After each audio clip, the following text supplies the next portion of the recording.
The reason you need the same standards is because if we go outside the wire and I expect you to do something for me, you expect me to do the same damn thing. And if a guy comes out of that building and he's coming at me and I'm compromised, you better pull the trigger, or you better jump on him, or you better do whatever it takes. Because we have lowered the standards, we are putting people in places that are going to get others killed. Full stop. Mm-hmm. You and I go outside the wire, okay? You get shot. I'm beside you. Who's picking you up? It's that simple.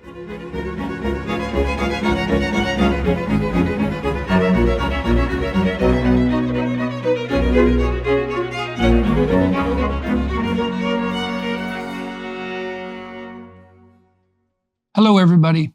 I'm speaking today with Kelsi Sheren. She's CEO of Brass and Unity and author of Brass and Unity, One Woman's Journey Through the Hell of Afghanistan and Back. She's a distinguished Canadian veteran.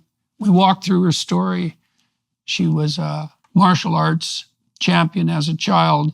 She joined the Canadian military when she was very young. She served in Afghanistan and had a series of, well, what you might describe as extraordinarily rough adventures there. We talk about that. We talk about the state of the Canadian military. We talk about the state of Canada, for that matter. We talk about her pathway back to something approximating happiness as a consequence of her experimentation with psychedelics, for example. We cover a lot of territory. So welcome aboard for the ride. Let's start when you're a kid. Okay. What are you like as a kid? Tomboy. Aggressive. I started fighting at 4 years old. Fighting? Taekwondo. Oh yes, and why did you do that? My mom saw a demonstration at the Coburg Mall in Ontario, and it was kind of what you see in all these like crazy YouTube, where it's like people jumping around, kicking boards and breaking boards and doing all this big kind of demonstration to bring people into their club. My mom called me on a payphone and my dad was like, oh, talk to her about it. So he told me, and she said, look, if we sign you up, you got to stay for the time we signed you up. That's just how it works. So do you want to try it? I said, sure, let's try it. So I did, and that was the rest of my existence. So it was wonderful. Were you a little 4-year-old? Yes. So I am only 5 foot and about 110 pounds on a good day. So I've always been really small. But what we did find out later on is that because of how aggressive I was in Taekwondo and how I was fighting and how often I was fighting, I actually stunted my own growth. I was doing 2-a-days by the time I was 12. What does that mean? So I was training in the morning and I was training at night and I was training during the day if I was not at school. And I was a second-degree black belt by the time I was 12 and a national champion. So I took it really seriously. And that meant weight classes as soon as you hit a certain age. And by working in the sauna and skipping and doing those types of things, constantly having such a low body fat, my puberty didn't come on till later. So they think that my height didn't quite go with it either. I see. Yes. I see. Yeah. So what did Taekwondo do for you? Discipline, drive, belief in myself, the ability for self-reliance. It's an individual sport for the most of it. Taekwondo is something that's really fascinating to me. Martial arts in general, I think, are by and large one of the most underutilized activities for kids, for discipline and for ownership and for responsibility. I think a lot of people are afraid of the violence tendencies with it. And I get it. It's a striking sport. You don't want to kick somebody in the head too many times. We understand head injury now much better than we did before. But what it gave me was this idea that if I showed up each and every day and I did the work and I put in the time and I trained and trained and trained, I could be the best at something. And because of that, it was really this self-reliance, this piece of it doesn't matter what's going on around me. If I'm solid and I go into this fight, then I'm going to be just fine. And so that's kind of how my life went. And turns out I got pretty good at it pretty quick. Mm-hmm. So I became highly addicted to it. And it not only gave me the self-reliance piece, it also gave me that identity within myself very young. So when I started to go through the bullying phase where I cut my hair about this short and I wore tearaway pants and I wore a wife beater tank top because I was always training, when the teasing came along and all that traditional stuff that happens to kids, it helped me handle it better. I got bullied a ton. Lots of girls would pick fights with me and whatever, that's fine.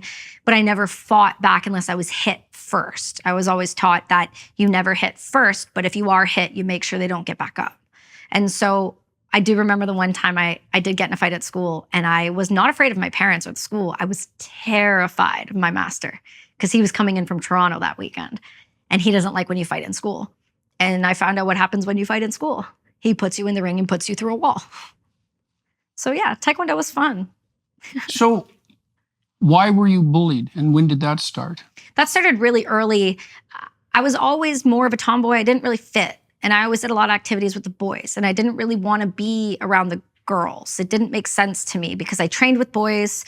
My coaches were men. I was just always in that environment where you had to be a little harsh, a little harder.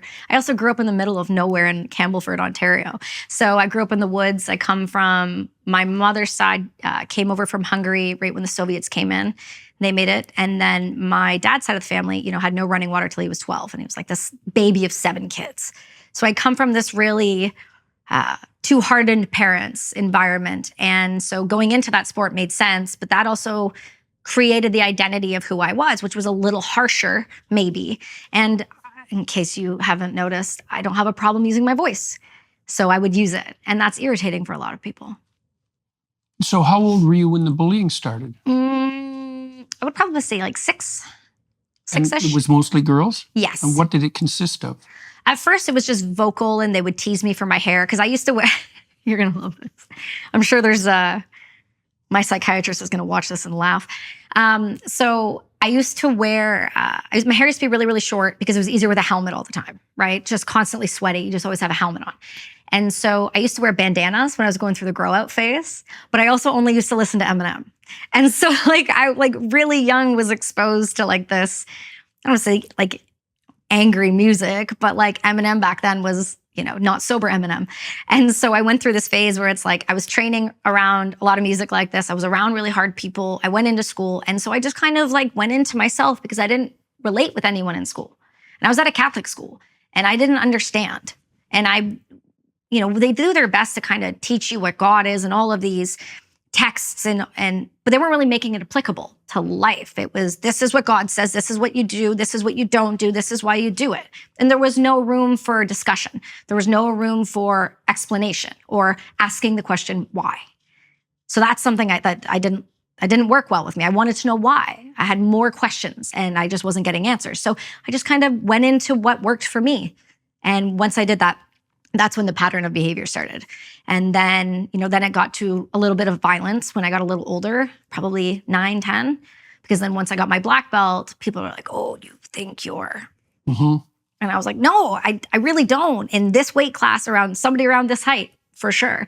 But outside of that, Taekwondo is not really jujitsu. It's not really applicable in real life, I feel like, unless you're really good. And was the bullying almost all from girls? I had for a little bit there was boys. And I remember a distinct incident where I was on the soccer field and I was wearing tearaways and they ripped my pants off. I just thought they were not being nice. I didn't think anything of it. And at that point I was used to it a little bit. I mean, I had little cliques of friends, but again, I was at the club. My elementary school was here and my club is right here. So I would walk it. So I was always there. I was there in the mornings. I was there after school. I'd be there late. I used to teach once I hit a certain belt level. Did you have friends at the club? Oh yeah. Oh my gosh. Okay, that was my everything. That's the problem. I didn't care about anything outside of it. Right. Nothing mattered. Right. Yeah. Right. With that masculine attitude of yours, that young, what do you think would have happened to you in a school now? Oh, I would have been transitioned. It's funny that you say that. I had Natalie Eva Marie on the show. She's a WWE superstar with pink hair, and she's very girly now, but we're having this exact conversation because she was the same. Tearaway pants, slides, the whole thing. She grew up around boys. And I said, my God, thank God we don't live right now. Because we would have been put on puberty blockers. I would have had my breasts cut off. I would have been told I was in the wrong body. I would have told that I wasn't who I thought I was. I knew I was a girl. I was good at being a girl. I grew up cutting and splitting wood. That's to me what it meant to just be a girl. I could clean the house, I could cook, and I could cut and split wood. So why can't I do all of that? Why do I have to be the opposite sex to do those things? And so, yeah, I would be transitioned, and it's really tragic. What was it like for you when you hit puberty? Strange. I went from flat as a board, both sides, no body fat at all, to just disproportionate chest. It was a very strange, uncomfortable feeling. But it somehow, at the same time, I was going through a whole other level of what I would consider trauma. Now looking back, doing, a decade and a half of therapy, I've realized where a lot of that anger had kind of stemmed from in high school. And it came because my coach, who was my guy since I've been 4, started sexually assaulting, people say sexual assault, raping my teammate. And she was 14. And my entire world exploded when that all got exposed. And I stopped training. And I stopped having an outlet, and I stopped having a community, and I stopped doing the thing that made me who I was. And because of that, I became radically angry, but with no place to put it, no understanding why and how to even fix it. And my parents didn't know how to fix it. They just were grateful it wasn't me. So what came of that with him? He went to prison.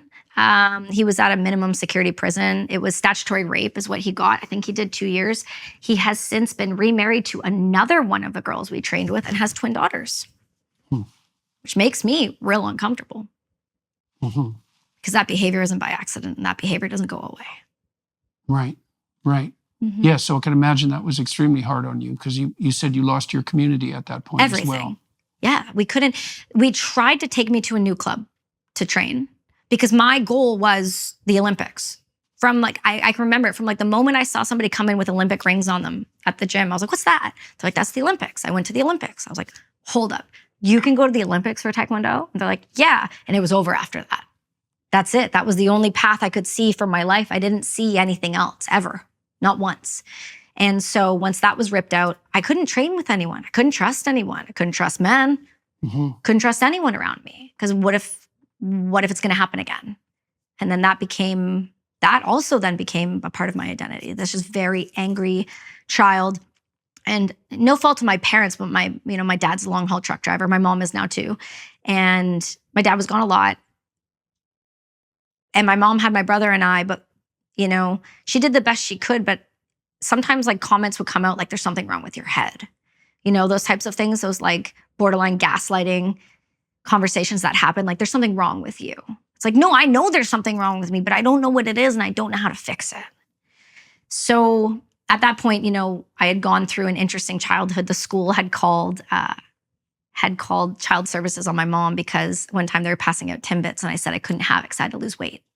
Right. Yes, I saw that in your book. So that followed me till I was 18. I had to see a pediatrician to make sure that my mom wasn't abusing me, which was ridiculous. Right. But I understand it, but. Do you think that event, that betrayal when you were a teenager, tilted you towards post-traumatic stress disorder later? I've really meditated on that a lot. The reason I would say more likely no is because I think that when you watch someone die the way I've watched people die, you're going to have a mark anyway. So whether or not it was more severe because of it, so maybe, yes, it tilted, but I don't. Yeah, well, it was a pretty fundamental betrayal. No, for sure it is, 100%. I don't disagree with you on that at all. But you don't see an obvious connection. I think where the connection lied, for me, more than that obvious connection would be, so that happened. Then I went on deployment, and a major authority figure after my injury threw all my shit paper in Afghanistan at me and told me it would have been easier if I died. So it's the authority figure here, that was a male, the authority figure here, that was a male, compounding on the injury that already happened and telling me I was worthless. Because when you look at this situation, and this is where this is a little convoluted and it can seem really weird for some people to hear, so just bear with me. The person that was assaulted was my training partner. Her and I were hyper competitive though. Don't get that twisted even for a second. This is an individual sport. And I wanted to be like her. When she cut her hair, I cut my hair. Right? So when it happened. Older than you? Yes, by 2 years. So when it happened to her, there was almost this weird thought of was I not good enough to even try? It's really, really messed up to even think that, but you get the connection and where I'm saying it's I was never good enough there. I was never good enough here. And then I was never good enough in the service. So there's that kind of identity that runs through it. And it's unfortunate, but I think that was a big part of my life for a long time. It's not anymore. I know I'm very good. I know my worth now, but looking backwards, that's been the beauty of the psychiatrist I got in 2011. He's probably about your age, very similar to you, dresses very similar, same attitude in Canada. He was one of the first to do post-traumatic stress research on post-Rwanda veterans. He served in Rwanda and Bosnia as a medic. And this, I call him my old man, this guy, he has put up with everything, but he's been the only person outside of my father who has never told me that I'm not good enough. Even when I went through all of the things with him since 2011, the amount of times I call him telling him I'm going to kill myself and I can't do this anymore. And the response would always be, I have treated you veterans for 40 years. You're not doing this to me. I've never lost one. I'm not losing one today. And that was always the conversation. And he was always telling me the truth. So I think a lot of the healing came in a lot of different ways after the deployment. I think it was a blessing in disguise. That's why when Constantine asked if I regretted it, I said, no, I don't regret any of it. I needed to go through those things to come out the other side and be who I am today. And I like who I am today. I love who I am today. I couldn't say that before. I couldn't say that 5 years ago. So you've pushed yourself really ever since you were a little kid. Ruthlessly. Yeah, and I got the sense when I was reading your book too that I don't want to say that you were trying to prove something, but because that's a cliche, but you're obviously pushing yourself up against your physical limits in your martial arts. And then you decide to enter the service. And so let's talk about that. Yeah. So why did you decide, and you picked a hard route too. You went into the infantry, which was probably the most... Infantry by accident, artillery by trade. So it's very strange. So in about 2000, I think it was 15, the United States started to integrate women into combat arms roles. So I was Canadian. And when I deployed, my unit went to an American FOB. So we were working for the 101st. We were working for Americans. We were the only Canadians that were with an American set of human beings. We were firing for them. And that was in Afghanistan. And that was in Afghanistan. Yeah. So that was different. And then I ended up doing infantry because the British called and they didn't have a woman to do the job. So they pulled me. Right. So I worked with all of them. But before that, I joined the Army because I went to college in Ottawa. I went to Algonquin for about a month. I tried to get out of the town as quick as I could. And out of the town you grew up in? Yeah. Well, I grew up in Cobourg and then we moved to Campbellford and I went there at grade 11. So up until that point, I'd gone to Catholic school my entire life. And then I went into a public school for the first time. So that's fun. Transition point. And I went to like this farm town of this really really small town vibe, hockey team kind How of big thing. Was Campbellford? I don't even know this. I don't know the number, but it was tiny. At the time we had one bridge and we had a Tim Hortons. Yeah. And we invented the toonie. That's our claim to fame. There you go. It's massive toonie, not relevant at all, but ridiculous nonetheless. And so yeah, we went there and then I left and I went down to the Remembrance Day ceremonies. I always go for Veterans Day in America. And that was one thing my mom always taught me is we always go on Remembrance Day. And so I went and I took the bus back to Algonquin and there was a lady on the bus that was in an Air Force uniform with a plethora of medals. You don't really see that in Canada too much. You see it a lot in the States. They're everywhere. They're hanging off of them. But in Canada, not so much. So when you see that, it kind of sparks a little. So I went over and had a conversation and just kind of asked her about what she did. And I think she was a pilot or she had flown one of the first females to fly, the whole kind of thing in Canada. So after that, I got off the bus and I just said, I am going to join the Army. So I went to the recruitment office and right outside the Rideau Mall. How old were you? I just turned 18. I left at 17, yeah. And had you graduated from high school? I had, yeah. I had. I went early to Algonquin to try out for the soccer team first. And then I started school in September and then I went there right around November 15th. And then I got paperwork that I was accepted in December and I got sworn in December and I was in basic training on January 3rd. So it was a quick, right. Yeah. Right. Was it a shock? I don't think I even had time to be shocked. I just made the decision and we were going. And that was how it was going to go. We signed on the dotted line. So we went. Right. And so tell me about your basic training. What was that like? I loved basic training.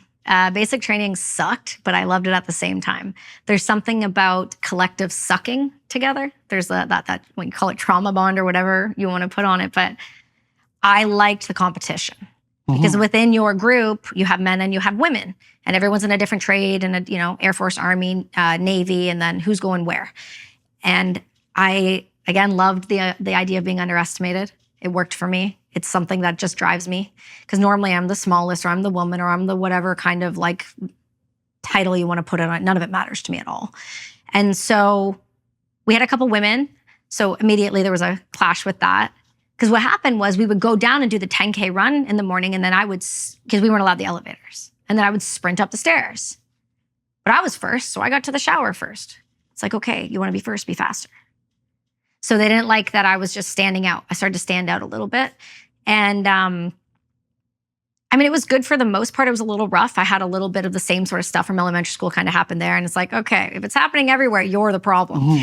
But I didn't know at the time that it was a thing that I was doing. Turns out I'm just way too masculine, and I'm way too aggressive for a lot of women. And that rubs some women the wrong way. And so now knowing that, I understand that. Then I didn't. And so we went through basic training, and it went well, graduated on time. Nothing went crazy. How many women in basic training compared to, like, what was the mix? We had like 5 women in our group, and the rest were men. How many men? 30. Probably. Oh yeah, okay. Yeah, so we had... What did the men think of the women? Depended on the woman. Okay, explain that. Some were sleeping with the women. Some were competitive with the women. Some other women were a lot smarter than all of these guys put together. They were like doctors that came in and were like, I'm going to join the Navy. So we had some switched on women, but then there was a different level of physicality. And because we all have the same PT tests, because this is when we didn't lower standards, we were all one standard, which we should always be. Some women didn't pass the push-up test the first time. It was, I think the push-up test was 5 or 10 push-ups. Some, you couldn't pass the beep test. You couldn't. Beep is? Beep. So, in a gymnasium, they put like one of the lines over here, one of the lines over here, and they would beep, and you would go beep, and you have to run the other side before the next beep, and then go beep, and then you have to run, and it would get faster and faster. And it was a long, drawn-out activity, and you had to hit a certain amount of beeps to be able to qualify for the physical. And a lot of people couldn't hit it. People were just overweight. And so if you failed a certain amount of times, you went up to the 13th floor, which I believe is the 13th, and it's called Fat Camp. And you go up there until you can do it, and then you get put back into a new group. So that was always a fear for some people. I didn't struggle with that because I came right from sports into that. So I was in great shape. Right, so you didn't have any trouble with the physical element? No, because basic training isn't the heavy stuff. It's the cardiovascular work. It's the ability to be yelled at and not break. It's the ability to learn task on sleep deprivation. Can you function with little sleep? And so for me, that was not too bad, because my dad would wake us up at some ungodly hour to go cut wood. I was pretty used to it. So it worked out. And then after basic, we graduated, and then we all got posted to our trade-specific training. I was an artillery gunner, so I went to Gagetown. And Gagetown is where you do your SQ and your DP1. Grenades, machine guns, all the major weapon systems that you get the opportunity to shoot, you learn them there. Once you're done that, then you go to your hyper trade, so artillery. So then I went to the 105 guns and the mortars. Did you have any familiarity with weapons before? Oh God, no. I'd never been exposed to guns. My dad had a 22 for raccoons.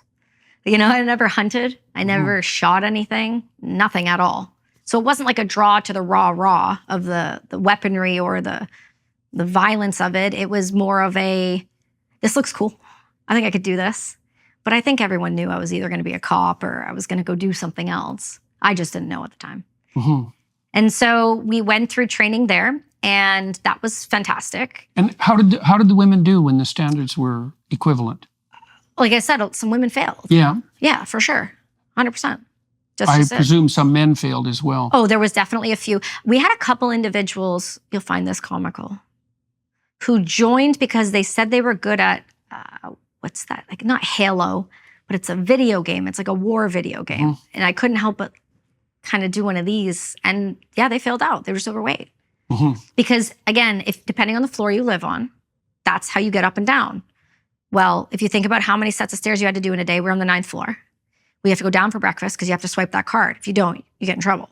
Then you have to go back up, so there's 2. Then you have to go back down for PT, there's 3. You got to go back up, there's 4. Now you're going on a 10K run, and you're doing log stuff, and you're doing all this stuff. Now you got to go back up. And then they would just run you just because they felt like it.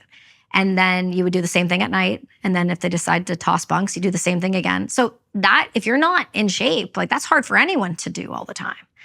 And so when we got to Gagetown, they kicked it up a notch, right? Because now you're dealing with real guns, real weapons. And how do you handle them? How do you carry them? And I remember the first time I shot Carl Gustav, which is just the massive big guy here that goes on your shoulder, and it feels like you're just getting like sucker punched by Mike Tyson in the face when it goes off. So it's run by two people. So one person holds it, one person loads it. And so we went to shoot, my girlfriend and I, who was one of the tiny ones as well. And my sergeant looked at me and went, no. And he just went over and wrapped both of us together and did one of these. And I remember shooting that for the first time. And I was like, oh, okay. Okay, I get it now. This is not pretend. These things are for real. And then we switched to artillery. And once we went to artillery, that was a whole new animal. We were on 105, so they only have a 40-pound round. Explain the difference between the weapons. Yeah, so Carl Gustav is a shoulder-propelled rocket launcher. It has an explosive head. It does have an explosive head. I didn't shoot any of those overseas, so I'm not like hyper familiar with them. We just did those in training. Then we have, for me, the things that I shot the most of was my C7, which was a long barrel, shoots a 5.56 or 7.62 round. And then we had hand grenades. They don't look like the pineapples. They're round like a baseball, the modern ones. And then we had mortar rounds that shoot pretty somewhat accurately 5 kilometers within. So we had those. And then we had the 105s, which... How does a mortar work? So to the best of my recollection, so it's run by two people. It's got a round plate in the ground that sits there that kind of holds it down, and it's a long tube. And at the bottom is a firing pin. And then you've got a sight on it. It just kind of looks like a metal off piece here. And then what you do is somebody lines up the sight with the grids they're given. And then the other individual comes with the round and they hold it on top of the tube, and then they say fire, and you just drop it and you duck your head to the side of it, and then it shoots. It goes down, hits the firing pin, and then propels out. And so we did a lot of those because that's our job. Artillery is also mortarman. And then when we went to the 105s, those are what I kind of describe to people. Like if you've seen any war movie with like the horses, or you've seen them with the boom, that's what that is. And the 105 is a 40-pound round, goes about 20 kilometers. I'm probably, give or take, on that. And it's got the big brass casing that you kind of see, those big round guys. That's what that one kicks out at the back end. That's what you train on. But I then deployed on the 777s, which is a 155 millimeter howitzer, same sort of deal, modern sight, GPS, you can use GPS guided rounds on it. It shoots around 100 pounds. It can go up to max 40 kilometers, I believe. And so that thing is a different level of hurt. I mean, it's 100 pounds of HE or loom or white phosphorus or whatever you're going to shoot. And it's, the saying is it's like the hand of God. It'll reach out and touch you wherever you are. And so that's what I deployed on. And when I got posted from Gagetown, I went to a French unit. And that only happened because another individual was struggling with some kidney problems from heat exposure. He was taking too much creatine and had really been one of those guys in the gym that was not looking after himself appropriately with all of the supplements. And so his kidneys crashed out in the heat. And so at that point, they said, okay, he can't go to Valcartier and you're going to Petawawa. And his dad's at Petawawa. And I was like, well, I'll trade. So I gets French. And I'm like, yeah, we'll learn. It's our second language, isn't it? And so I went to Quebec. And then I got there and no one spoke English. And I had a female officer and that was about it. And so I deployed with those guys. I got there in September of 2008. Did you learn to speak French? Just by being around. I don't speak it anymore because BC doesn't speak French. Right. Yeah, it's every other language. So I don't practice. But I learned kind of as I went. My first interaction with my sergeant was, I don't want you. And I went, nice to meet you. And so it was a good start. Yeah. Using the internet without ExpressVPN is like not paying attention to a safety demonstration on a flight. Most of the time, you'll probably be fine. But what if one day that weird yellow mask drops down from the overhead and you have no idea what to do with it? It's better to be safe than sorry, which is why we always use ExpressVPN. Every time you connect to an unencrypted network in a cafe, hotel, or airport, any hacker on the same network can access your personal data, such as your passwords and financial details. It doesn't take too much technical knowledge to hack someone either. These hackers can make up to $1,000 per person selling personal info on the dark web. But ExpressVPN creates a secure, encrypted tunnel between your device and the internet so that those hackers can't steal your sensitive data. ExpressVPN is also so easy to use. Just fire up the app and click one button to get protected. Plus, it works across all devices, including phones, laptops, tablets, and more, so that you can stay secure on the go. Secure your online data today by visiting expressvpn.com/Jordan. EXPRESSVPN.com/Jordan, and you can get an extra 3 months free. That's expressvpn.com/Jordan today. So you deployed to Afghanistan with a French-speaking group. Yes. And you couldn't speak French I learned, speak of. Yeah. Yeah, it was yes, no, toaster kind of stuff. So I would ask him, like, use him as a human translator. And I would be like, Sajan, glace, anglais, en français. And then he would just translate words. And then eventually I would start to pick up little sentences here and there. And then it was Franglish. And then it got to a point where I could understand. And I was the remote weapon system gunner for the TLAV, which was a turret tank, like a tank that we have that has a turret that shoots I believe it's a C6, but it's a machine gun and it's a computer system. So I learned that in French. And then I went and learned all the 777s in French and the commands in French and the radio commands in French and the mortar systems in French. How did your fellow soldiers react to you on the French side? You've been to Quebec, right? Yes, I lived in Montreal for a good while. That's right. So, when you hit like Quebec City and you go north, they don't really like English people as much. Yeah. So it was about that. And then when you look at the gun troop and then you get one of your gun troop members is 5 foot and 100 pounds at the time, you go, oh, great. Now I'm going to have to do twice as much work. Right. And so it just, again, it's that prove yourself. Here we go again. And so I was fine with it, and we did it, and it was all good. And once they got a little confident, once they could see I could load around. Once I could load around, it's like, okay, she'll lift things at least. And it was strange. There had to have some conversations. My sergeant now, we're friends now, and we've spoken since. And he goes, yeah, we had to have constant conversations about them leaving you alone. Just like sexually. Because that stuff was just rampant. It's still rampant. It's just not ever prosecuted. Yeah. Yeah, so, okay, I want to for sure wander into the Afghanistan territory and your experience there, but I'm also curious about your feelings about women and men in the military. Yeah. So you were in early, obviously, and you were in before there were differential standards. Yeah. And you made reference earlier to the fact that you think that the same standard is appropriate. 100%. Okay, so tell me why you think that. Perfect example. You and I go outside the wire, okay? You get shot. I'm beside you. Who's picking you up? Right. It's that simple. Okay, so what do you think that implies for women in the military? Like, I mean, the idea is that women can do anything men can do. That's not true. Yeah, I know it's not true. And it doesn't even seem to me that it's particularly appropriate, but it isn't like I exactly know how to deal with that. I mean, you obviously worked yourself, half to death in order to be able to manage this, and you did manage it. And so it's hard not to say, well, good for you. Right. But by the same token, it seems to me odd that we're insisting as a society that, especially in direct combat, that men and women can play the same role. And so what do you think about all that? I think it's really complicated, and I'll tell you why. If we were fighting, on average, an enemy that played by the same rules or had similar respect for women. Yeah, well, that's also a big problem. But that's the problem. That's the main problem, right? Well, okay, so we could talk about that a little bit too. Well, it seems to me that women are at risk if they're serving in the military in a way that men aren't. Not true. Okay. I can count on all my fingers and toes right now the amount of men who have been assaulted by other men in their units. By like special operators too. I'm not just talking about like, say like grunt people, What if you're captured? You take that risk. Yeah, but God, that's... Oh yeah, it's hell. We've seen it. We've known women there's videos of Israeli women who were captured, who were tortured to death and raped to death. And, right. and we have that on every platform.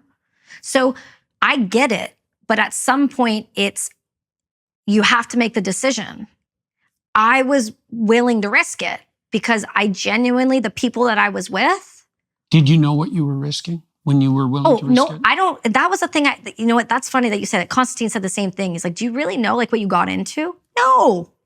And Right. anybody. I mean, you can say that about life in general, but this course. is a very extreme situation. And I can't imagine what would have happened to you if you would have fallen into the hands of the wrong people in Afghanistan, let's say. You know, I've never thought about that, but I don't know. I don't think they would have been able to keep me very long. I would have been a problem. Problems get eliminated fast. Like, honestly, I'm that person that in that time in my life, if you said, I need you to go run and jump over that wall, and you're probably for sure gonna die. Mm-hmm.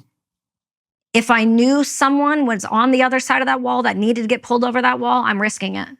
Mm-hmm. I'm risking it every time. I hate that about myself sometimes because it's like the sacrificial, like I'll risk it. If it means getting somebody who needs something or somebody needs help, I'll risk a lot.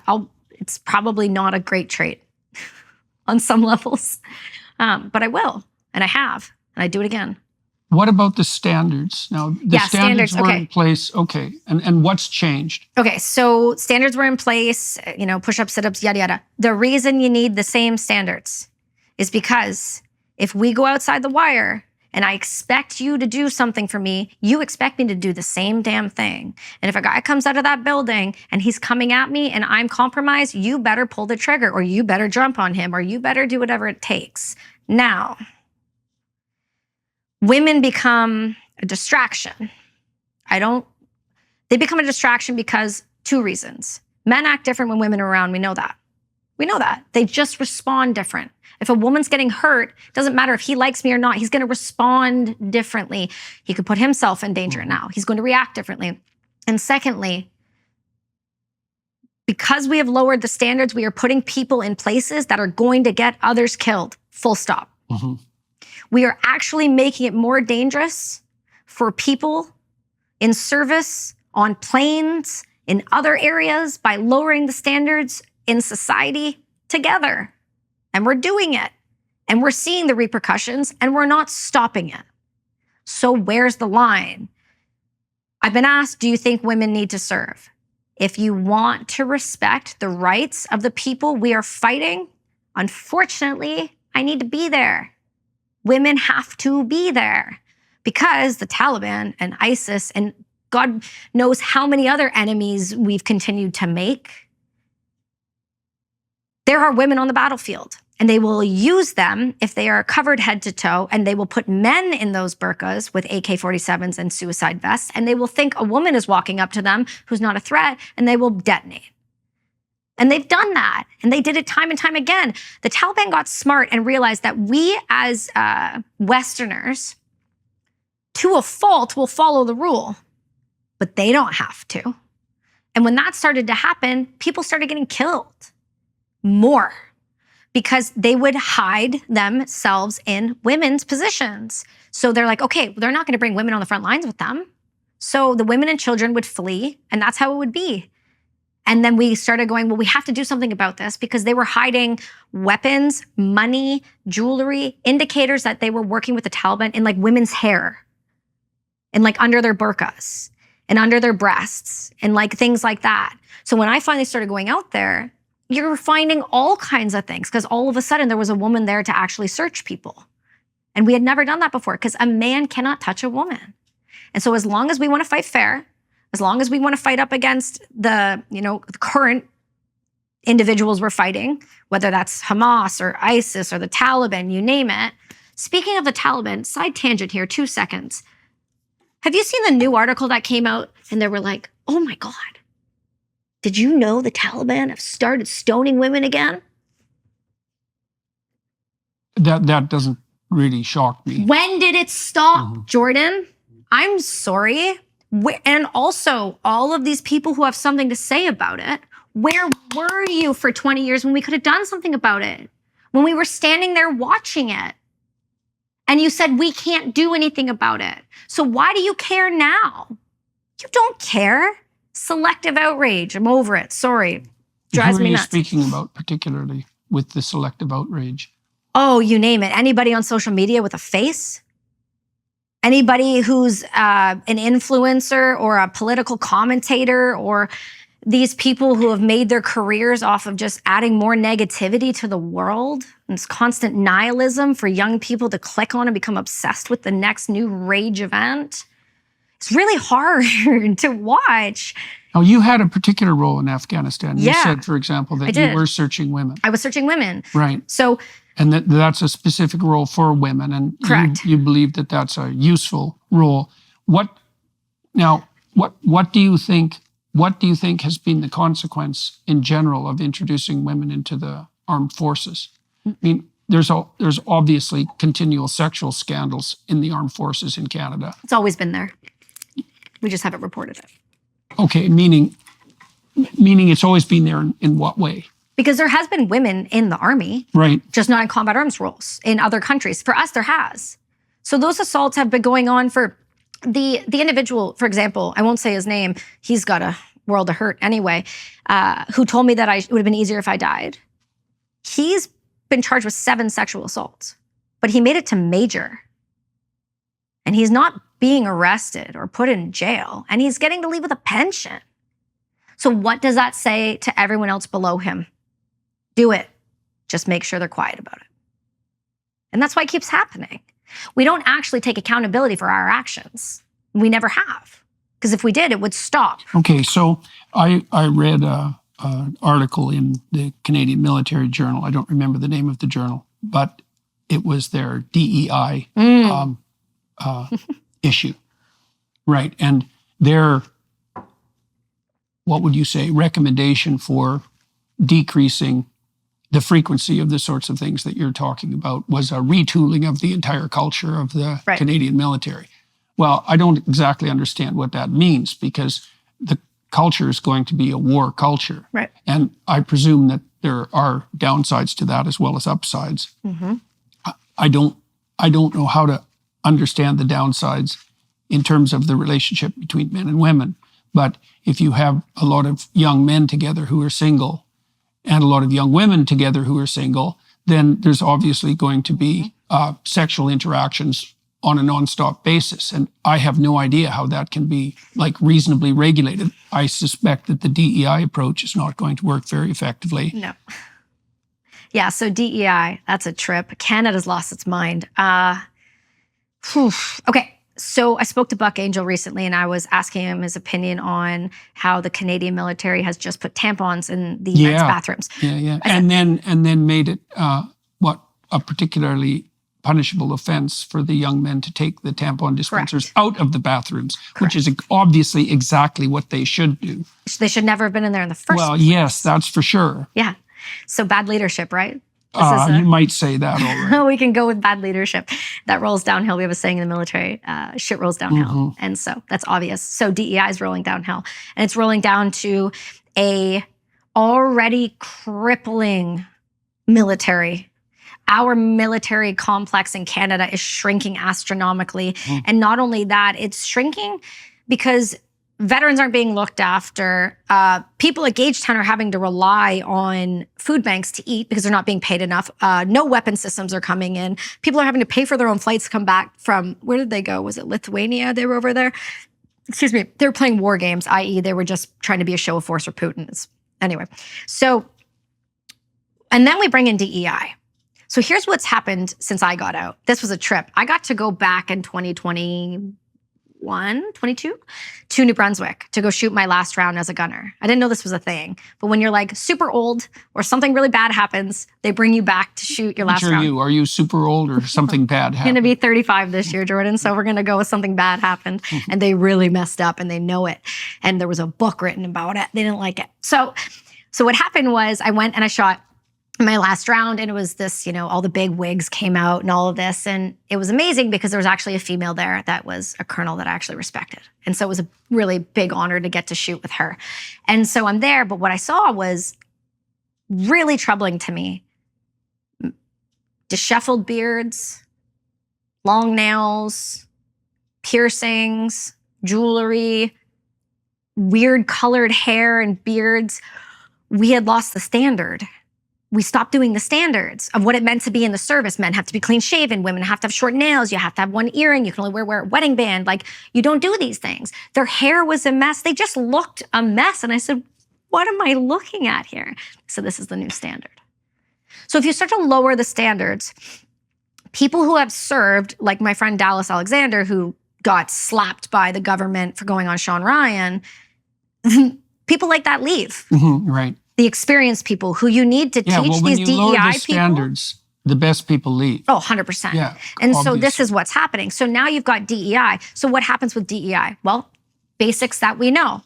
Men now are in women's spaces, vulnerable spaces. Men now are allowed around women in environments that they just shouldn't be in service in general, meaning we normally get our own shower time, right? And where we get if we have enough women, we get our own tent. If you didn't, you're with the guys and you're used to it, it's fine. And so what was happening is people say that it's an assault issue. It's a control issue. It's a leadership who has been told time and time and time again, you can get away with it. It doesn't matter.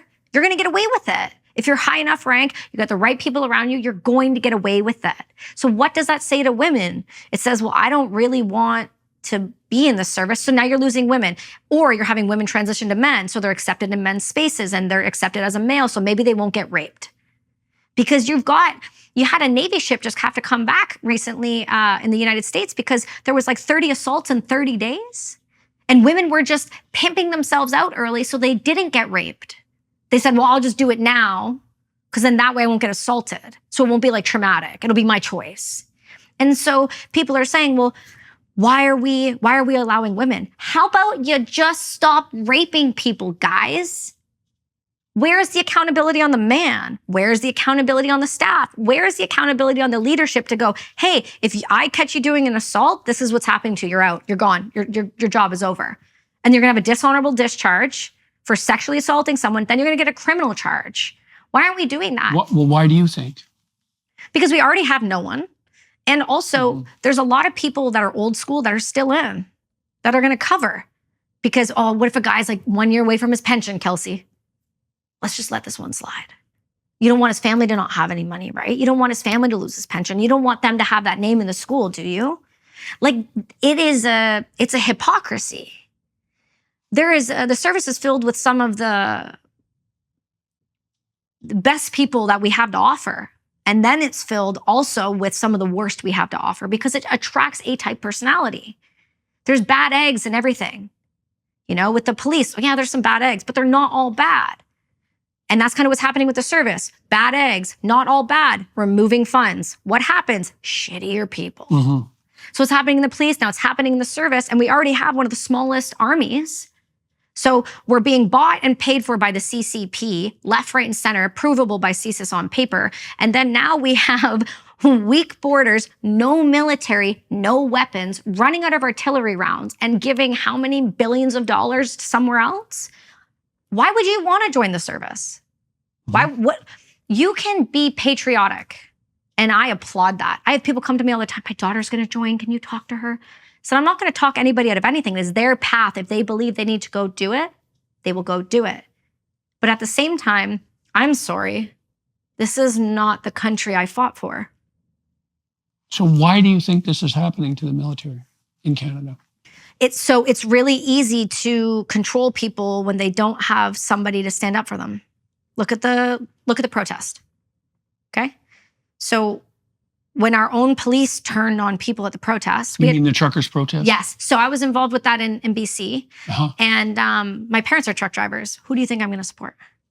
And also, my business was crashing because of them. And I was losing everything that I had just built post-Army because of them. You actually think that I'm going to stand for this? And watching what I was witnessing, anybody in their right mind was not okay with this. So I came out and I did a sign and I said, I stand with the protest. And everything just went, and I started talking to some friends. And then next thing you know, we got like a leaked WhatsApp chat from the RCMP. And it was like saying some really nasty stuff about how they were going to like take their jack boots to the protesters' face. They were using Nazi comments. They were doing some really nasty things. And what I realized right there is, who is going to stop us when the police turn on us?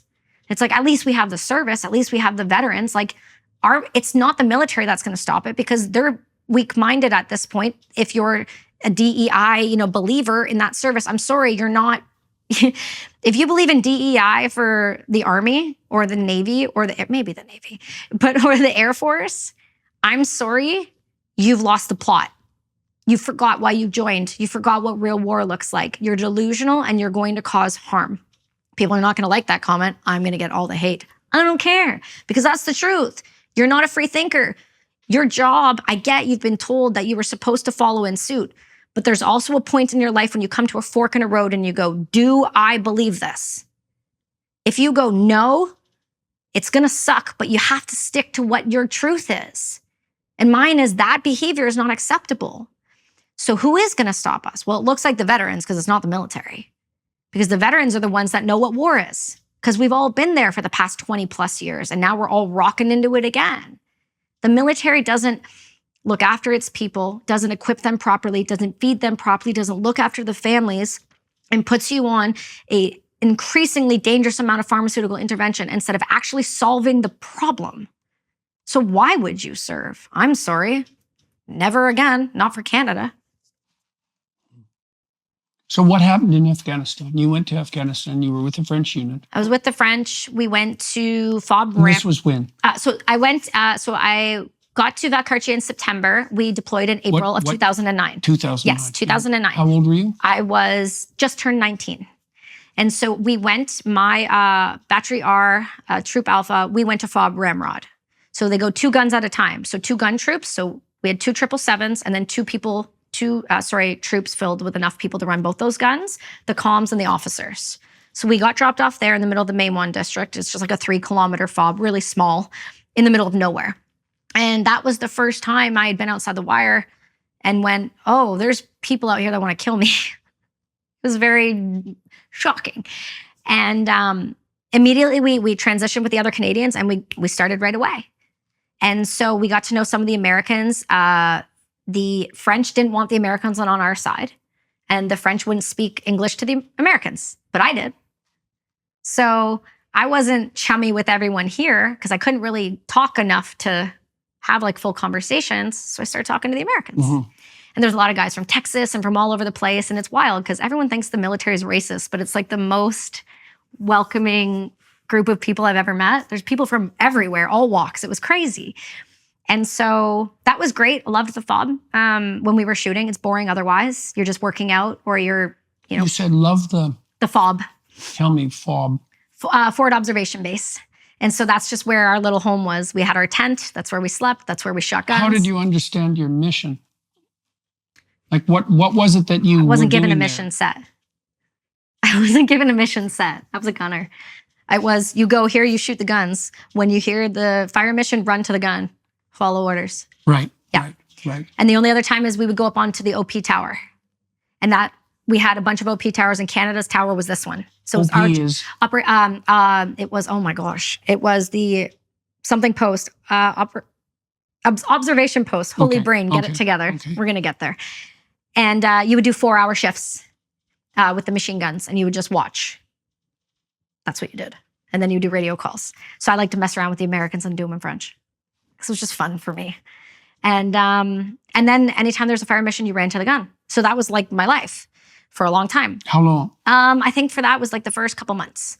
And then after that, I got a call. Well, a call came down to the tower and said, Kelsi, you need to come into the tent. And I went into the tent, and Sergeant LeBlanc was there. And he said, hey, so there's about to be a big operation, and the British need you to go with them. I've told them no. And I was like, hey, man, I want to be infantry. Don't take my dream. Let me go do this, Dad. Like, I want to go do this. Like, let me go live my life, And he goes, I don't want you going. I said, why? And he goes, because you don't understand. He had deployed to Bosnia, and he had deployed before, and he had used his weapon in combat. And that wasn't artillery, right? So it was small arms. And he's like, I don't want you going. And I said, okay. And he said, but they're not going to say no. They're not letting you stay. So what he did is he said, come with me. And we went and got my rifle kind of sorted out. He stripped his rifle down because he had deployed before. He had all the Gucci kit. And I just had this like old sight that doesn't work unless it's at like 400 kilometers. It's not going to work for close combat at all. Like, it's terrible. And he got me, the tack light and all the cool things and gave me all of his. This is where it scared me a bit. He emptied his vest and took all his extra mags and went, you're going to need these. And he laid it out in front of me. And it was a lot of magazines. And I was like, you really think I'm going to need that? He goes, mm-hmm. I said, okay. And then he took me to the little range we had there, and I zeroed my weapon. And then he said, they're going to come get you tomorrow. So they were taking small arms fire on the way, and they couldn't come get me. So they said, if they don't come tomorrow, you're not going. So he was all happy. They came, they picked me up. There was a bunch of terps on there and a bunch of other individuals. Terp is? Interpreters, sorry. Yep. And within that, there was just a bunch of random people on the Chinook, bits and pieces from all over different places of Afghanistan. People going to the hospital, some interpreters, some of the military, and they dropped me back off at CAF, which is it is essentially the massive base within Kandahar where everyone flies in and out of. If you hear about the Tim Hortons or the Pizza Hut, it's there. Mm-hmm. And so that's where the British were. And they dropped me off, and then they dropped me at the British gate, and they said, here you go. And I walked into the British, and I introduced myself. I don't know how to read their ranks, so I don't know who I'm talking to. They just have all different little, we had chevrons at the time, and they had different stuff. And so I must have been talking to someone high up, and I think it was Commander Calhoun. Commander, no idea, just terrible. And I said, hi, I'm going to work with you. And they said, okay, you're going to be our female attaché, so just female searcher. You're going to come with us. You're going to go see the RCMP here real quick. They're going to tell you what you can and cannot do. They're going to give you some zip ties and some gloves, and we'll come get you. So I went to the RCMP. They gave me a quick overview of what I could and could not do. And what could you and could you not do? I could not put duct tape on them, but I could zip tie their hands. I couldn't put them in certain positions. I couldn't put a bag over, but I could tie their eyes. If I was removing things from the women, they had to be set down in front of them so they could see that we weren't stealing it, that we were just removing it from them. And then, just pressure points I wasn't allowed to push. I said, okay. And then I got gloves and a bunch of zip ties. And then I went back to the British, and they said, okay, we're going out tonight at 1 o'clock in the morning, and this is what we're going to do. You're going to go from house to house to house to house, and anytime there's women, we're going to call you. And you're going to follow that guy right there with the bomb dog. He's got a black lab named Benji, and you're going to follow him everywhere he goes. Don't lose him. He's with you the whole time. I said, okay. And then they said, you can go sleep. And I said, I don't think I can. And then we set off in a little school bus over to the airfield and then hopped on a Chinook. And I sat on the floor, which was a bad idea. And then people stacked around me. And then we took off. And we went out. It was the first time I used NVGs, so nods to see at night and all of that. So that was interesting. And that was about it. To be honest, that's all I got told. And then we went out on foot, and we had a hot LZ, and we landed. What's that? Yep. So I'm so sorry. No problem.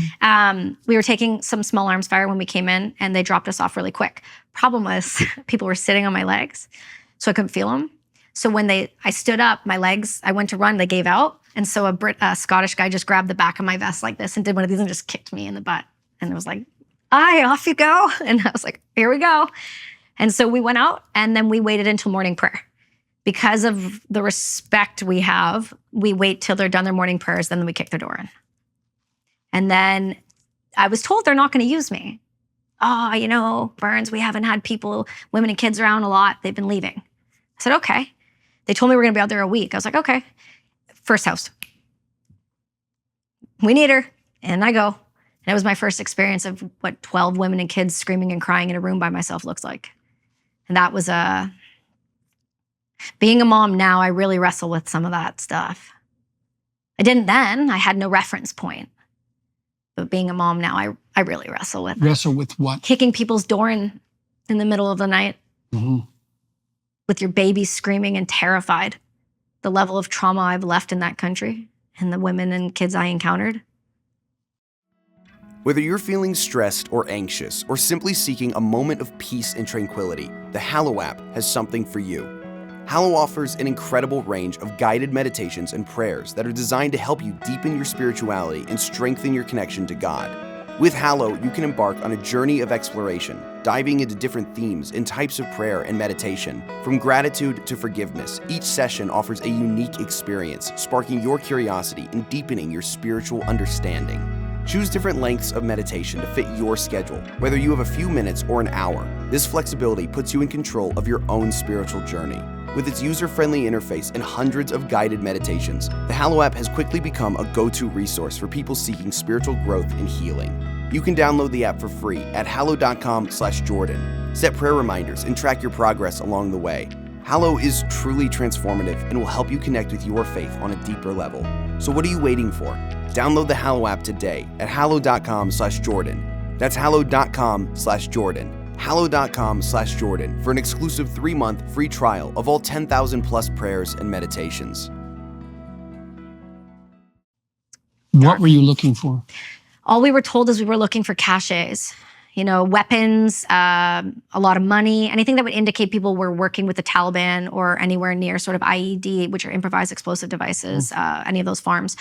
And that's all I was told.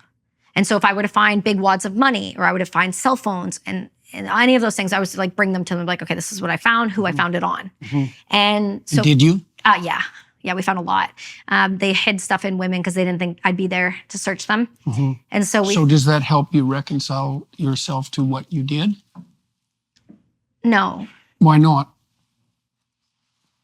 because I still did the thing. I still inflicted the trauma. It was still a part of the pain. Doesn't erase it. It's there though. So it's an uncomfortable feeling. It's something I've definitely worked on a lot, but it's definitely there.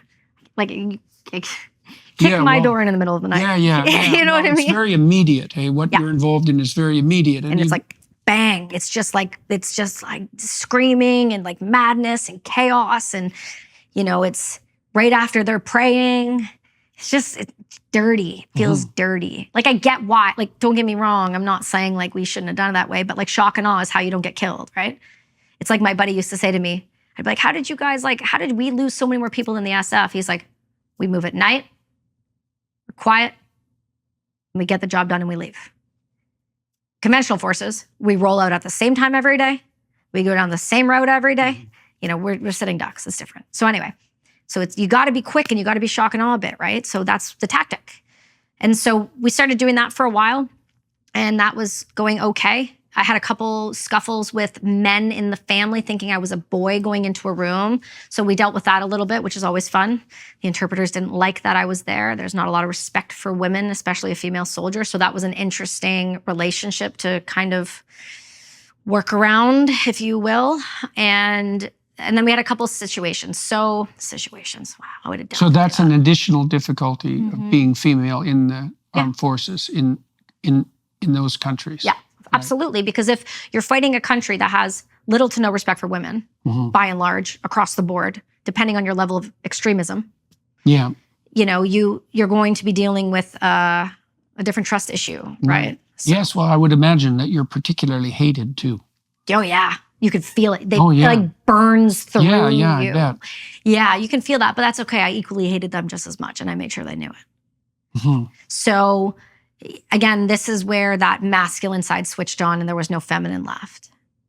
And so within a couple days of being out on our on-foot operation, I was with— except you said that it bothers you now that you're a mother. It does bother me. I think it should bother anyone. You're a I'm human not being. disputing that. Oh, no, for sure. I just think that feels natural to me. I feel like if I were to say, I had no problem with what I did to those women and kids, I think that would be slightly sociopathic. Yeah, right. And I consider myself a painful empathy, like for a lot of people, especially, post psychedelics and really opening and doing work on myself. That kind of shell and heaviness isn't there anymore. That like need to protect my heart is not there anymore. Now it's like, painful all the time. Like right before we came here, there was a woman at lunch just yelling at her child. And I could see that she was stressed, but it was like watching the child take it. I stopped eating. I felt nauseous. Like I'm painfully empathetic now, and it's almost I almost wish it was a bit the other way. It's easier. How much of that do you think is a consequence of becoming a mother? I mean, that's a big change. Oh yeah. I don't think it's as much as I thought it would be, because when I had my son, I wasn't well yet. So there was still that hardened part there. And thank God it happened so early, where he couldn't remember what I was like. He gets to see happy mommy now. He doesn't see mommy crying on the stairs like he did when he was 2 and 3, right? So how long did you search? We only did a week. We did a full week of just non-stop. And because it was nonstop, I went from Alpha Bravo Charlie, and I was shifted between every single unit. So if they were kicking a door, there was a woman, okay, then I would go over there. And then if they would kick and wait, and then they would go, okay, wait, we got women and kids. They put them in a room, and then they would wait for me to come over here, and then I would search over here, and then be the same sort of thing over here. But there's not many of us. So you're used a lot. And so... How do you get along with the Brits? I love them. How come? They didn't question me. They didn't make me feel like I needed to prove myself. I was handed to them, and they said, do you know what you're doing? And I said, probably better than some of you. And because I immediately fired back and didn't just cower into my shell, they're like, oh, she's lippy, is she? And then they started calling me the C word in a good way. And I was excited about that, because I was like, oh, I'm starting to be one of these people. Okay. Okay, I can do this. And then... You're still only about 19 at this time? Yeah, I was 19 the whole time. Yeah. Yeah. And it was just, they respected me. If I said stop, everyone stopped. They weren't like, oh, why should we stop? They were like, stop. Vern said stop. Something felt wrong. And so they respected me. And so I got on with them just fine. And it was really lovely. I had South Africans, English, Irish, who else? Fijians. And they were just this amazing, eclectic group of people. And they all just were good with me there. There was no questioning it at all. No one was weird. No one pulled any sexual stuff. No one said anything offside that I considered offside. It was a really respectful relationship, and I liked it. So when they respected me, I was happy to be there. And so we were out, and we were all on hold. There was a road to clear. And I had my back up against a wall, and on the right-hand side, there was a road, and then there was another compound, and then they had a second story on that. So we put a sniper up on the roof and a spotter over there, and we had some guys over here waiting. Then we had all of us up against the wall, and we had an interpreter beside me. And then just down the road, there was a road, and it kind of went from a big open field on the right-hand side, and then off the road was like a deep ditch, but it was like super green in that ditch, like really tall trees. People don't think Afghan is like really green, but it shockingly is. And then at the end of it, there was this massive grape hut. And they're like, okay, we want to clear that before we go down this road. So, what did you call it? A grape hut. And what's that? So essentially, it's like a mud hut with a bunch of holes in it. So if you hang things through it, it aerates, so it'll dry things in there. I see. And so we sent 2 guys out. And one had a metal detector, and one was a machine gunner. And he was just going to watch his back. And so everyone's kind of watching this massive open area. And it got weirdly quiet. And that's never a comfortable feeling. And so we're just sitting there hanging out. I actually have a photo right before it. Somebody took a photo of me, and I'm smiling like this. Like it's like one of my only photos from outside the wire. And next thing you know, you just heard this like, boom, and the whole ground just like moved, and I whipped my head to the left. And you saw one of our guys, what was left of him, just boom. And my eyes... This was the guy with the metal detector and the machine gunner? Yeah, the machine gunner was sitting at the door. So the blast hit him to the left side. And it ripped his kid off, shredded his arm, down his body, took his whole helmet. Like, I didn't understand how that happened, but like everything was off of his body. Like that's Velcroed on and like clicked in. I didn't understand. Like what I just witnessed, I couldn't understand. I can't stress to you how foreign, there was no like, I didn't get it. I didn't realize what I was seeing. And to the left of me, all you heard was the ICOM radio, which is this radio that the interpreters have. When it's really clear, we can hear the Taliban, right? That's how we kind of like wiretap the Taliban. And so when it got really clear, they were close. The signal was good. And it was crystal clear because they like to watch, right? They like to watch you blow up, videotape it, and use it for propaganda. And they're always watching, and we know that. And so they did it, and all you hear is, Allah Akbar, Allah and I'll remember that to the day I die. And like the level of rage that I did not know that could exist in a human being just overtook my entire body. And I looked over at Buchanan and I said, we need to run. And he goes, wait. And they all had radios. I didn't have radios. So I could just hear people screaming over radios. And then next thing you know, it just got chaotic quick. They're like, okay, go, go, go, go, go, go. Like, I'm not supposed to be in this position. This is not my job. I don't know what the hell I'm doing. I'm just doing what I'm told. Run, run, got it, autopilot on. So we jump down and we start running and I'm over with the medic and one of the guys the machine gunner comes running down and he's like, I got him. Like he's taping him up and he's just saying, where's so-and-so, where's so-and-so? And he's kind of like right out of it. And he just like hits him with morphine and they get him off and they're like, go. And so we start jumping into that ditch that hadn't been cleared and we just start running. And the only way I can describe it is if you listen to a movie and it's like a slow motion and you're in that black tunnel and it's just like, all you can hear is like, and you're running and running and you can't go like fast. And I'm running I had like 60 pounds of kit on me at the time, like a gazelle. Like I'm just sprinting as fast as I can. We get to the road and they're like, on 3, run. And we're like, 1, 2, 3. And we run across the road and we walk in. And there's some other guys that are in there and they look around and I look around and it's like, I hate that I said it, but I was just kind of like, where is he? Because I literally had no idea what just happened. And they're like, what's left is left. Start grabbing things. And I didn't have gloves on at the time. So we started with evidence bags, just putting body pieces into bags. Just over and over and I was grabbing. This was the man with the metal detector? Yeah, what was left of him. And so we're doing that. And then there was a boot. He must have like hit it with his foot or the metal detector, but there was a big improvised explosive device at the back end of that grape hut. And he must have hit it and it set it off. And so his boot was still in there with part of his leg, but it was laced up. And dark humor, boot's okay. Mm-hmm. And one of my buddies just tapped me on the shoulder and he's like, "Oi, Burns, good." And that was like the moment I felt like a dissociation happen. Mm-hmm. I called the light switch, but just like, we're done now. Bye. Mm-hmm. And I became the version of myself I was for a decade after that. Mm-hmm. You call that moral injury. Yeah, that was a good time. And so we're collecting everything, and next thing you know, all hell breaks loose. So if you know anything about the Taliban or terrorists, they love a good secondary device.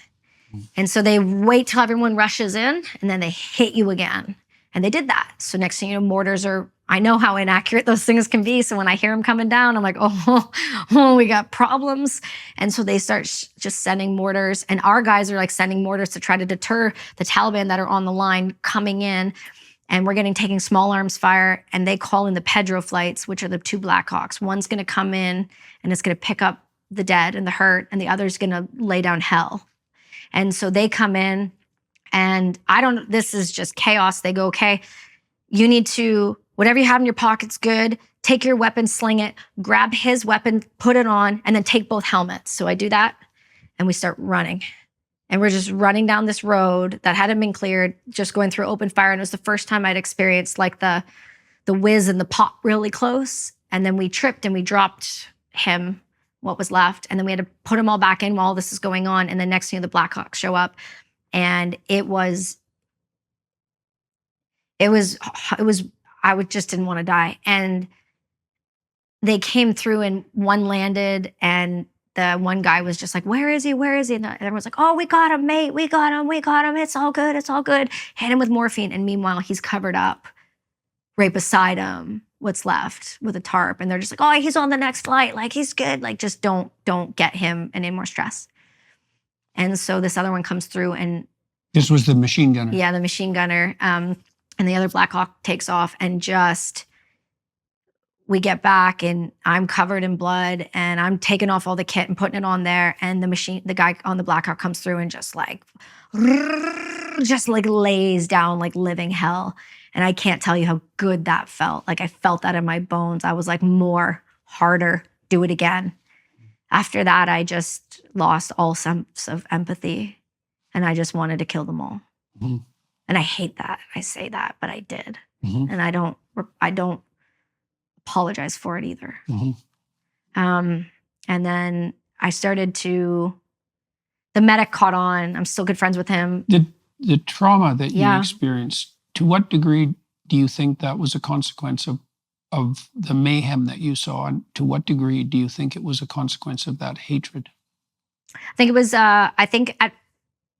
because there was a lot of other things that happened on that one that really compounded it aggressively. Mm. But I think it was more the shock to the system of watching someone die the way I did. Mhm. And then the hatred came in secondary to really compound like just the pain of it all. Yeah, well, that's a real transformation of personality. Yeah.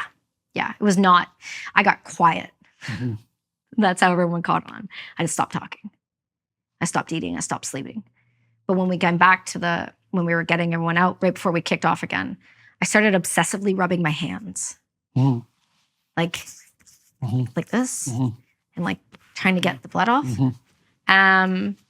And till this day, it's with 2024, I still don't touch raw meat with bare hands. I eat meat. I eat predominantly only meat, but I don't touch it. I can't touch it. I haven't gone hunting yet because of it. I'm really bummed about it. Yeah. We're working on that one. That's my last bugaboo. Mhm. Yeah. Because I didn't have gloves when I was grabbing him. So that was uncomfortable. Yeah, I think that's fair to say. Yeah. So I make jokes about it now because it's how I cope.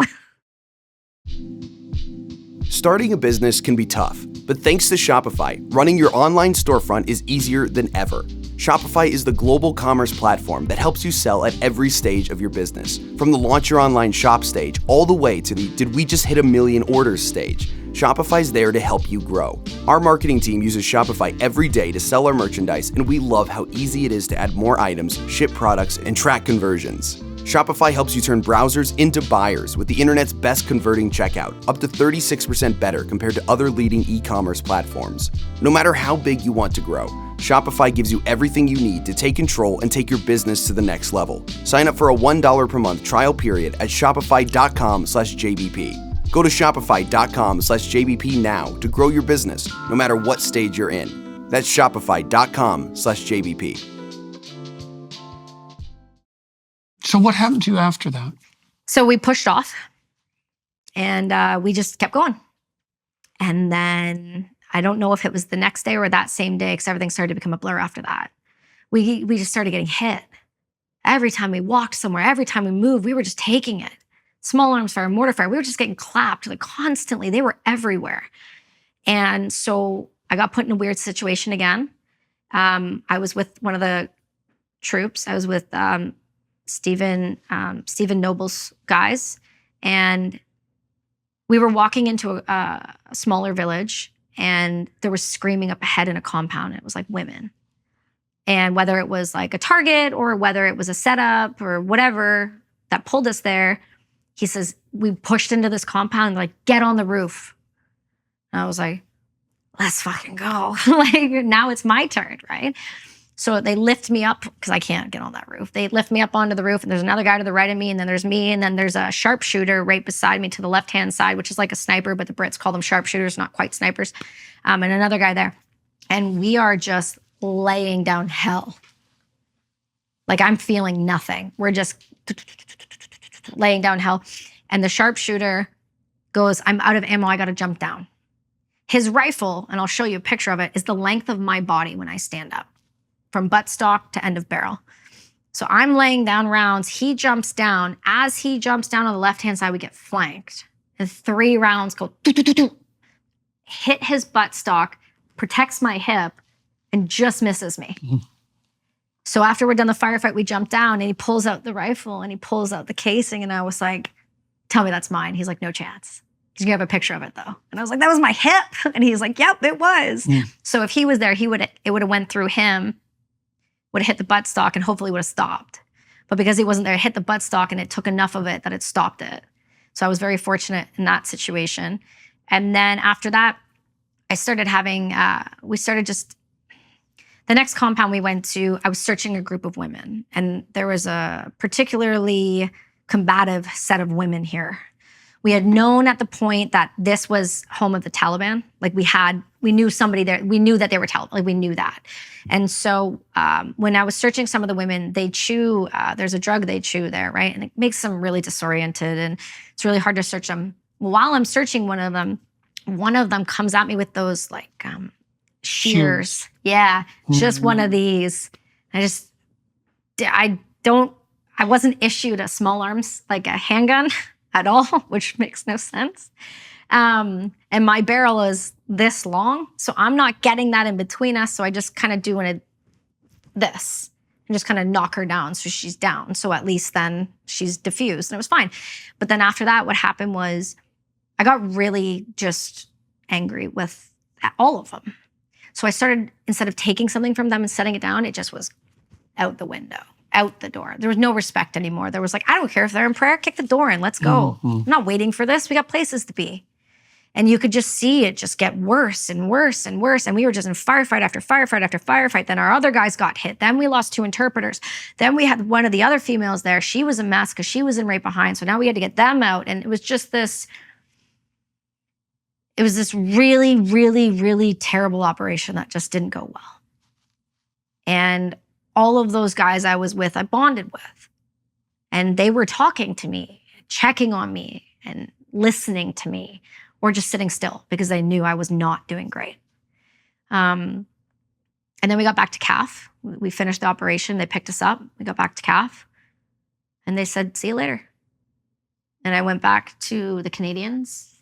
And I was told by a captain that... How long was that period of time? About a week. I think it was... I have the exact time stamp. I believe it was the 9th at 0100. And then we got pulled out at 2:15 a.m. on the 15th. And I went back to the Canadians, and I was told right away to just not talk about anything that happened because no one's going to believe me anyway. And then I went back out to the FOB, and I almost pulled the trigger on a kid because when I was doing the tower, the little girl that came outside the FOB all the time, she would wave. But this time I didn't see a wave. I saw a gun. And I racked around, and the guy beside me was like, yes, good. Like, what are we doing? And I just looked at him, and I was like, what? And he was like, no. And I ran off the tower, and I went and I told my sergeant, something's wrong. Something's wrong. And they said, okay. And then they sent me back to CAF. And then they sent me to the doctor, and they said, we're seeing signs of acute post-traumatic stress disorder. We're going to put you on these pills. Because I stopped sleeping. I stopped eating. I did that. What did they put you on? I have a list, but there's 11. Okay.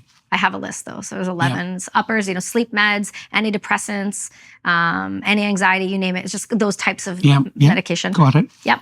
And then they said, okay, go on your HLTA, which is your holiday. So I went to Dominican Republic with my mom for 3 weeks. And in that time frame, we lost more Canadians that I was with. And I was angry, and I drank, and I was not fun to be around. And I just wanted to go back. And I went back out to the FOB, told an officer off, and they sent me back to CAF again. And they're like, oh, don't worry about your stuff. You're coming back, don't worry about it. So I left all my stuff at the FOB. And they brought me back to the doctor, and they're like, this is getting worse. And then they sent me to the QM, which is the quartermasters, where you get like your inventory stuff. And they made me start counting pens. And then my braid wasn't good enough. So a warrant officer yelled at me, and then I unleashed living hell. And I was told I had to go back to the doctors, and I did. And they said, you're going home in 3 weeks. So I went home 3 weeks earlier before the rest of my gun troop, and I never saw the British again, and I never saw my unit again. And then I got back to my unit in Quebec before everyone else, and they told me I was going to the hospital and see you later. And then I went to the hospital in Ottawa. And then I was there until they deemed me acceptable to try to retrain at the Connaught range, and it didn't go well because I was working on a range. And then they decided they were going to med board me out in 2011. So I got med boarded out with severe post-traumatic stress disorder and an undiagnosed traumatic brain injury. And what was the traumatic brain injury from? How was that acquired? So what we understand now about machine guns, Carl Gustav's, artillery rounds, the concussive blast off of one round will give brain damage. Mm-hmm. And I did a lot of that. Right. Yeah. So. Right. Because we have 11 of the same 13 symptoms, right? So my TBI was actually a big contributing factor to why I wasn't healing, but we weren't treating it because we didn't pay attention to it. Right. Because it wasn't written down. Right. And what kind of care did you receive when you got back to Canada? A social worker, I found out recently. I had a social worker at Ottawa who was trying to work with me. They tried to do hypnosis. They did EMDR. They did medication. They did exposure therapy. We did all those things, and it just got worse. And then the medication increased. And then I moved to British Columbia with my now husband, and I was given to the Operational Stress Injury Clinic in Vancouver, which is an okay place. But luckily, Dr. Passy was there. And he was given, I was given to him. And he was the gentleman that you mentioned earlier? Psychiatrist, Yeah. And he was helpful. Yeah, I still work with him weekly. Why was he helpful? What did he do right? He had walked the walk, so I know he understood. So I didn't have to explain myself to him. And he gave me the space and didn't tell me I was broken. He said, I see this all the time. You're going to be fine, kid. Just give me time. And I said, okay. And the idea of being the only suicide he ever had, like, would haunt. I couldn't do that. I didn't live because of me or wanting to be here. I lived because I had an obligation to others. And so... Who? My now husband I've been with for 14 years. I met him right before deployment. And then I moved up to You BC. write about that. Yeah. Yeah. Yeah. And I just can't let people down. It's like it's like the worst. So I stuck around. How are you doing? Fantastic. How Truly. come? Psychedelics, community, purpose, love, all of it in combination. Mainly the catalyst point, though, with my husband did the best he could for as long as he could. My psychiatrist has never failed me. But what I had lost, and people don't really talk about this, when you transition out of anything, professional sports, military, police, going into the civilian world is not the same. And if you lose that community, right? So you're hurt and you don't have an identity. Yeah. And I was told at 21 I'd never work again. So that's a great label. So you have post-traumatic stress disorder, you're never going to work again, and you're broken. And we become the stories we tell ourselves. We know that. So I told myself, I'm the injured veteran who's never going to work or get better. Because that's what I was told. So why wouldn't I believe that by the people who are trained experts in their fields? And it was only when my doctor said to me one day, like, we know you want to get pregnant, but you can't be on some of these pharmaceutical meds. So what about cannabis? And I was like, I grew up, like, that's a no-no. Like, no. He said, just give it a try. And I was like, okay. So I slowly started to integrate cannabis and remove sleep medication. And that worked. Then we got down to the What did cannabis do for you? It allowed me to get to sleep and stay asleep. Oh, yeah. Okay. Yeah. Because my problem was waking up from nightmares and the night sweats. I was really violent at night when I'd sleep. And so I was never sleeping, so I was never resting. And we know that it takes 72 hours to break someone without sleep. It's not much. And so from there on, I said, okay, I'm going to go down this more holistic route. And I started my art therapy. My doctor suggested art therapy. I started on the kitchen table in 2015. I started building bracelets out of old spent casings that my friends would send me from the range, which I found out really quickly was illegal when the RCMP cornered off my cul-de-sac and showed up at my door with guns. They were like, so do you have rounds in there? And I was like, nope. I'm like, do you have a warrant? They're like, nope. I'm like, 7,000 50 cal rounds on the other side of that door. They weren't actual, they were just casings, but you can't take those. So I was building jewelry out of them, and I slowly started to develop this purpose. And I never wanted to run a nonprofit, but I wanted to impact our community, and I didn't know how. So I was like, well, if I can make something, then that can be the vehicle that puts that money with those charities that's going to do the boots on the ground work. So then I'm impacting change and I'm funding something. So that was my mentality going into the business. What did that grow into? Brass and Unity now Yeah. is, oh my gosh. So Brass and Unity, I mean, it took off in 2016. I met with Kevin Hart and he gave me the best piece of advice I've ever been given, which was, at the time it was called Her Wearables. He goes, you need to make it a unisex name.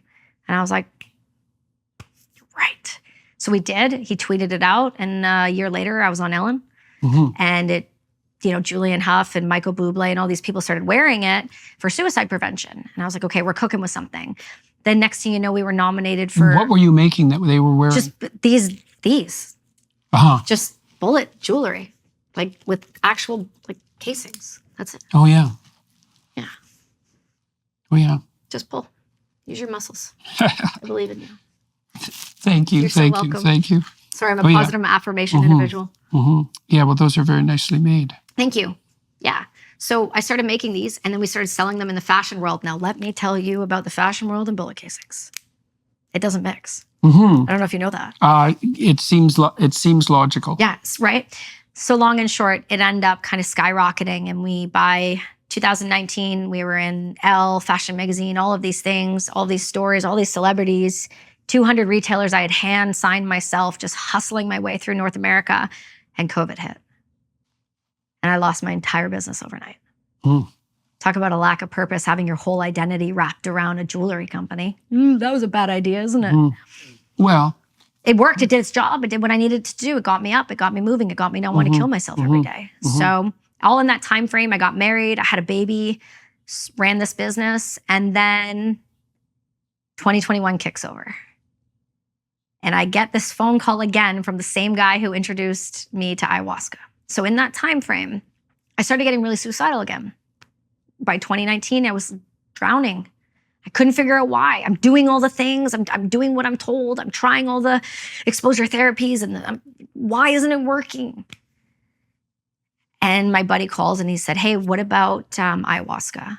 Griff's like, do you know of Heroic Hearts? I said, no. They said they take veterans to do ayahuasca. I was like, what's ayahuasca? They're like, this tea. And I'm like, all right, let's do it. Last kick at the can. Give it an honest try. 30 days later, I went and did it with a group of operators and Blackwater dudes and Army Rangers. And I realized in that moment, it was less about the ayahuasca and more about the community. I was welcome. I was brought in again. I was seen. So we did ayahuasca for 3 days in the woods. 3 days. Yeah. And my life changed. What did you learn? That the way that I was taught that God exists isn't true, that God is everything. And that I wasn't going to go to hell because I wanted tattoos.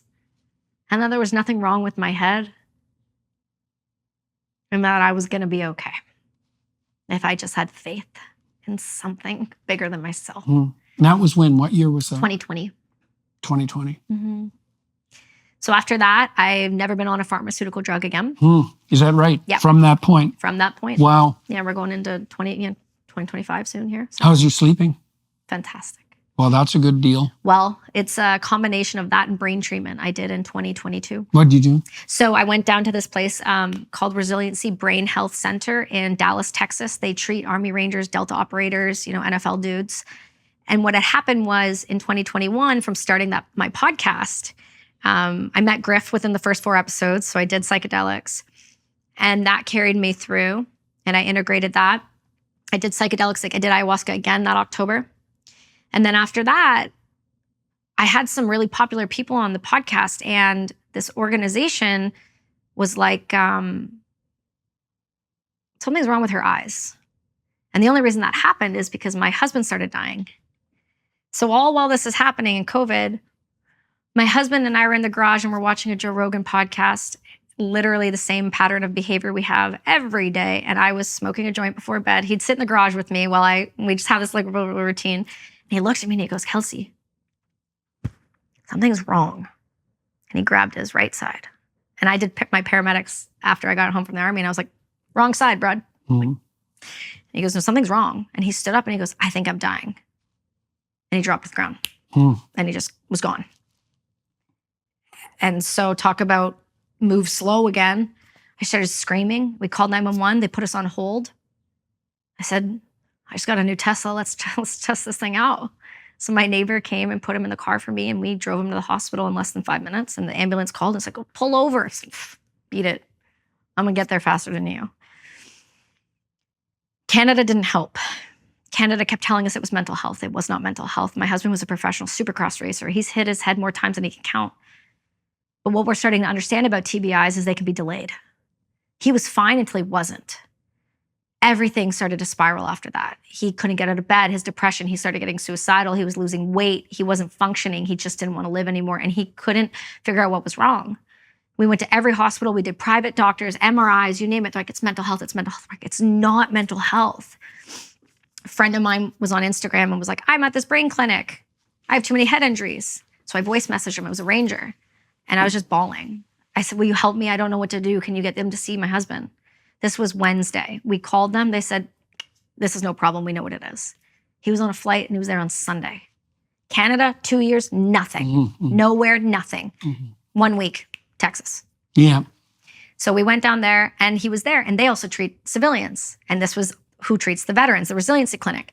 And so this lovely lady named Donna Cranston, who runs Defenders of Freedom, sat down and she goes, "Is your wife Kelsi Sheren?" And he goes, "Yes, ma'am." He goes, "We think she has a TBI. Her eyes are all messed up on her podcast. We'd like to treat her." And I was like, "Okay." And like, she's Canadian. Like, "We're going to get special permission. Don't worry." And they funded the whole thing. So they flew me down to Texas for 2 weeks after I did the 4x4x48 with another charity, because Goggins likes to make the rest of us suffer. And I went right there right after. And I was there for a 2-week intensive program. And I found out that I not only had a TBI, I had dysautonomia and POTS. And that's one of the reasons I wasn't getting better. My vestibular system was completely out of whack. My hormones were a complete nightmare. You name it, I couldn't tilt my head backwards throughout my whole body, thinking I was slipping upside down. I was cautious. Couldn't drive a car. I was getting nauseous all the time. Couldn't be in a, passenger seat. So I did treatment with them.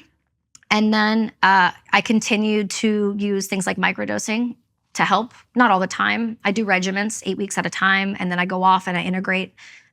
But I still definitely have a tendency. When I get depression, I don't go as low as I did, but I go a little, but enough to go, okay, are we sleeping? Are we eating right? Are we moving enough? Are we having enough water? What was I watching? Was it triggering? Was it Tucker Carlson all week? Maybe let's take a break. Let's go into something a little lighter. And so I start looking at all those things before I go to the next solution. And all in that time frame, I, wanted to help veterans differently. So we donate 20% of our proceeds from Brass and Unity. I started journaling and writing a book. I started this podcast that was kind of taking off. And then I was like, might as well become a psychedelic integration coach. So then I can help these same people that helped me. And that's what I did. And then now cut to where we are in 2024, where the book came out last year. And I'm healthy and I'm happy and I love myself and I know my worth and I know where I'm going and I have a direction. And I am so goddamn grateful for the people I have around me, because without them, I wouldn't have been here. And they didn't give up on me. Our government gives up on everyone else, but no one gave up on me. And it's only because they didn't get a hold of me in time. Because if they did, I wouldn't be here. All right, ma'am. Thank you very much for walking us through that. So for everybody watching and listening, I'm going to continue to talk to Kelsi for another half an hour on the Daily Wire side. I'm not exactly sure what we'll talk about. Maybe more about the state of the military in Canada, and maybe more about psychedelic treatment as well. So if you'd like to join us on that side, you'd be more than welcome to do that. Thank you very much for agreeing to talk to me today. Thank you for having me. Yeah, it's a pleasure. It's a pleasure. Thank you, everyone. Thank you to the film crew here in Austin, Texas today. Yeah. Thanks a lot, guys, for making this possible, and to the Daily Wire Plus people for making this podcast what it is. Much appreciated.